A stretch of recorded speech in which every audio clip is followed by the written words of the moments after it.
Mister M اے جناح، میں وضاحت کر دوں کہ میری تقریر کے اس حصے میں لفظ قائد اعظم استعمال نہیں ہوگا۔ قائد اعظم وہ بعد میں بنے، ایک طویل عرصے تک وہ مسٹر ایم اے جناح تھے، اس کی میں کچھ تھوڑی سی تشریح ابھی آپ کے سامنے کر دوں گا۔ تو اس دور کے حوالے سے جب بات ہوگی تو میں مسٹر جناح یا مسٹر ایم اے جناح کہوں گا، قائد اعظم نہیں۔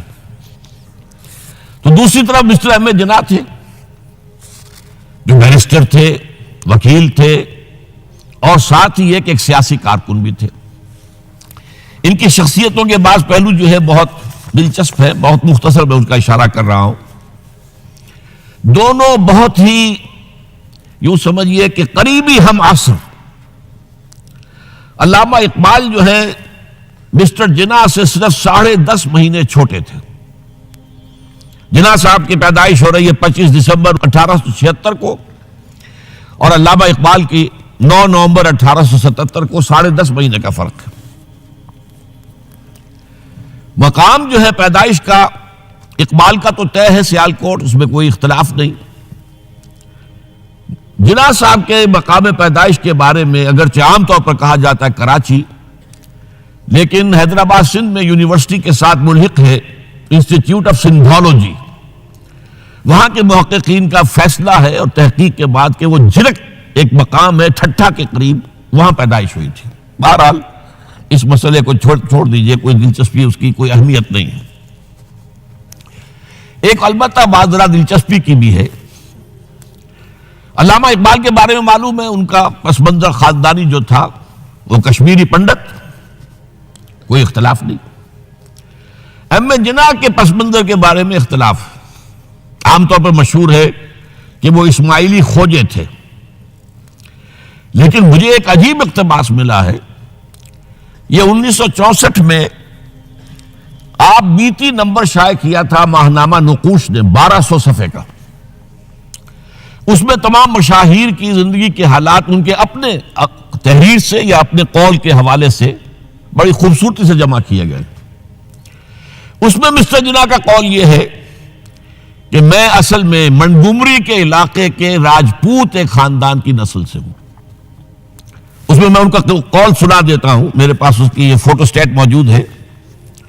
میں پنجابی راجپوت ہوں، کئی پشتیں گزری، میرے ایک جد کاٹھیا واڑ چلے گئے تھے، وہاں انہوں نے ایک خواجہ لڑکی سے شادی کر لی تھی اور انہی کے خاندان میں مل گئے تھے۔ اس وقت سے ہم لوگ کھوجوں میں شمار ہونے لگے۔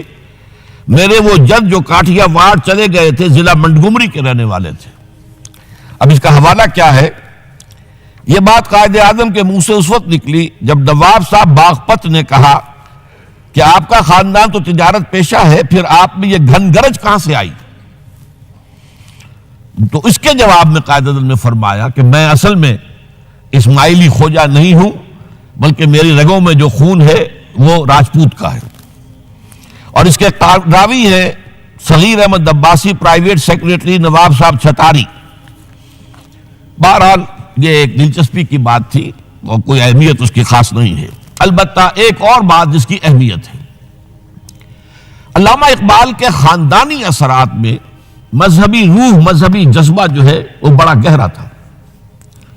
ان کے والد شیخ نور محمد صوفی مزاج بزرگ تھے، نماز روزے کی پابندی والی معاملہ تو تھا ہی 100%، لیکن ان کا مزاج صوفیانہ تھا۔ والدہ بہت نیک۔ پھر ان کی ابتدائی تعلیم جو ہے جس ماحول میں ہوئی ہے، علامہ میر کاشمیری بہت بڑے عالم، بہت بڑے جو ہے مدرس، ان کا فیض حاصل ہوا ہے۔ تو یہ اقبال کی تربیت کے اندر، ابتدائی تربیت کے اندر مذہب کا حصہ کافی تھا۔ ایسی کوئی چیز محمد علی جناح کے معاملے میں ہمارے علم میں نہیں ہے۔ جناح پونجا ان کے والد تھے اور ایک عام درجے کے کاروباری تھے، چمڑے کا کاروبار کرتے تھے، لیکن اس میں شک نہیں کہ ذہانت، فطانت، محنت، مشقت میں محمد علی جناح بہت آگے تھا، بہت آگے تھا۔ اس نے 16 سال کی عمر میں میٹرک تو کیا، لیکن پھر ذرا غور کیجئے 20 سال کی عمر میں انگلستان سے بیرسٹری کر کے واپس آ گیا، 20 سال کی عمر میں، اور آتے ہی پریکٹس شروع کی کراچی میں۔ کراچی میں پریکٹس نہیں چل سکی، جمی نہیں، تو پھر چلے گئے بمبئی، اور بمبئی میں ان کی پریکٹس جو ہے وہ جم گئی۔ اب یہاں سے معاملہ جو آگے کا ہے وہ بہت اہم ہے۔ محمد علی جناح کا مزاج بنیادی طور پر سیکولر اور نیشنلسٹ تھا۔ چنانچہ 1906 میں جب مسلم لیگ قائم ہوئی ہے، وہ مسلم لیگ میں شامل نہیں ہوئے۔ ان کا کہنا یہ تھا کہ اس کا نصب العین بلند نہیں ہے، اس کا مقصد اعلیٰ نہیں ہے۔ یہ کیا؟ یہ صرف اپنی جداگانہ نمائندگی کے حصول پر اور انگریز کو اپنی وفاداری کا یقین دلانا، یہ کوئی اونچا نصب العین تو نہیں ہے۔ اس کی بجائے وہ کانگریس میں تھے، اور دادا بھائی نورو جی جو صدر تھا کانگریس کا، اس کے سیکریٹری تھے۔ اس کے بعد بھی 7 برس تک وہ مسلم لیگ میں شامل نہیں ہوئے۔ 1913 میں جب مسلم لیگ نے بھی خود اختیاری کے حصول کو اپنا نصب العین بنا دیا، تب مسلم لیگ میں شامل ہوئے، اور وہ بھی مولانا محمد علی جوہر کے بہت اصرار پر۔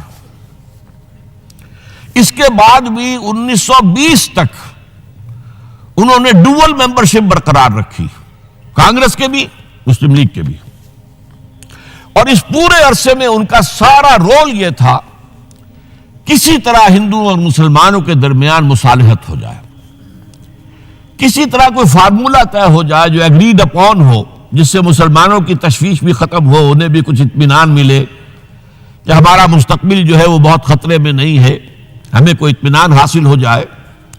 اس کے لیے کوئی فارمولہ بنے، کسی طریقے کی محنت کی جائے، اس کے لیے جو سر توڑ کوشش انہوں نے کی ہے۔ اور جان لیجئے کہ ان کے ذہن کے اندر، جیسا کہ میں نے کہا ہے، وہ انداز جو ہے وہ سیکولر اور نیشنلزم کا بہت گہرا تھا۔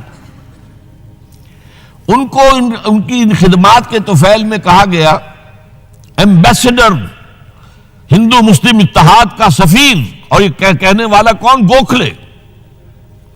لیکن یہ کہ انہیں قدم قدم پر مایوسی کا سامنا کرنا پڑا۔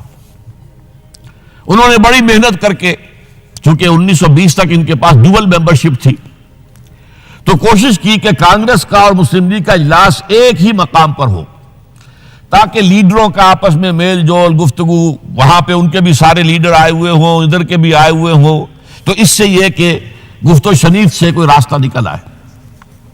چنانچہ 1915 میں بمبئی میں اجلاس ہوا، اور 1916 میں لکھنؤ میں، اور لکھنؤ میں پہلی مرتبہ ہندوؤں نے کچھ مسلمانوں کے اس مطالبے کو تسلیم کیا کہ انتخابات جو ہیں جداگانہ اصول پر ہوں گے، مسلمانوں کو ان کی جو تعداد ہے آبادی کی، اس کی نسبت سے سیٹیں ملیں گی۔ یہ جناح کی بہت بڑی کامیابی تھی۔ لیکن اس کے پس منظر میں نوٹ کیجئے ایک اور چیز تھی بڑی اہم۔ سن 1918-19 سے ایک عظیم تحریک ہندوستان میں شروع ہو چکی تھی، تحریک خلافت۔ کیونکہ خلافت عثمانیہ کو ختم کرنے کے لیے بڑی سازشیں چل رہی تھی، یہودی سرگرم تھے، اور برطانیہ کے ذریعے سے وہ چاہتے تھے کہ اس کو جو ہے وہ ختم کیا جائے، خلافت کو۔ اس وقت ہندو مسلمان ایک ہو گئے تھے۔ گاندھی خلافت کی تحریک میں شریک ہوا، حالانکہ کہاں گاندھی کہاں خلافت، کیا ان میں رشتہ کیا ہے، لیکن اسے اندازہ ہو گیا تھا کہ اگر ہم نے مسلمانوں کا ساتھ اس وقت نہیں دیا، جبکہ پورا ہندوستان گونج رہا تھا، بولی اماں محمد علی کی جان بیٹا خلافت پہ دے دو، ساتھ ہیں تیرے شوکت علی بھی، جان بیٹا خلافت پہ دے دو، پورا ہندوستان، ایک عظیم تحریک تھی یہ، اس میں کوئی شک نہیں، بہت بڑی تحریک۔ لہذا اس پس منظر میں اسی کا اثر میں سمجھتا ہوں یہ ہوا کہ لکھنؤ پیکٹ ہوا 1916 میں، اور قائد اعظم کو اس میں کچھ سہولت جو ہے وہ نظر آ گئی، اپنی کامیابی کی شکل نظر آئی۔ لیکن جیسے ہی تحریک خلافت ختم ہوئی، ختم تو اس لیے ہو گئی کہ مصطفیٰ کمال پاشا نے خود ختم کر دی خلافت۔ وہ تو جیسا کہ پھر علامہ اقبال نے بھی کہا تھا، چاک کر دی ترک ناداں نے خلافت کی قبا، سادگی اپنوں کی دیکھ، اوروں کی عیاری بھی دیکھ۔ بہرحال خلافت ختم ہو گئی تو وہ سارا جوش خروش وہ سارا ختم ہو گیا۔ اس لحاظ سے یہ ہے کہ صورتحال تبدیل ہو گئی، اور اب ہندوؤں کے اندر دوبارہ وہ اپنی جو عصبیت اور مسلمانوں کے خلاف ان کے اندر جو جذبات تھے وہ اوپر ابھر کر آئے، چنانچہ 1928 میں نہرو رپورٹ شائع ہوئی ہے جس نے کہ اس معاملے کے اندر ساری امیدیں جو مسلمانوں کو ہو سکتی تھی ہندوؤں سے ان سب کا قلع کما کر دیا، اور معلوم ہوا کہ ہندو کسی درجے میں بھی مسلمانوں کو کوئی حیثیت دینے کو تیار نہیں۔ یہ نہرو رپورٹ جو ہے یہ بہت ہی سمجھیے کہ ٹرننگ پوائنٹ ہے۔ اس کے بعد جناح صاحب نے کوشش اور کی، تجاویز دہلی کچھ اور خاکہ دیا کہ کم سے کم یہ مان لو، وہ بھی رد کر دی گئی۔ پھر 14 نکات دیے، وہ بھی رد کر دیے گئے۔ اس کا نتیجہ یہ نکلا کہ انتہائی مایوس، دل گرفتہ، دل شکستہ ہو کر محمد علی جناح نے ہندوستان کو خیر بات کہہ دیا۔ یہ نوٹ کیجئے، ان کی زندگی کا ایک دور یہاں ختم ہوتا ہے۔ 1931 میں وہ انگلستان منتقل ہوئے، ایک کوٹھی خریدی، اپنی لیگل پریکٹس شروع کر دی اور ہندوستان کی سیاست سے بالکل کنارہ کشی کر لی۔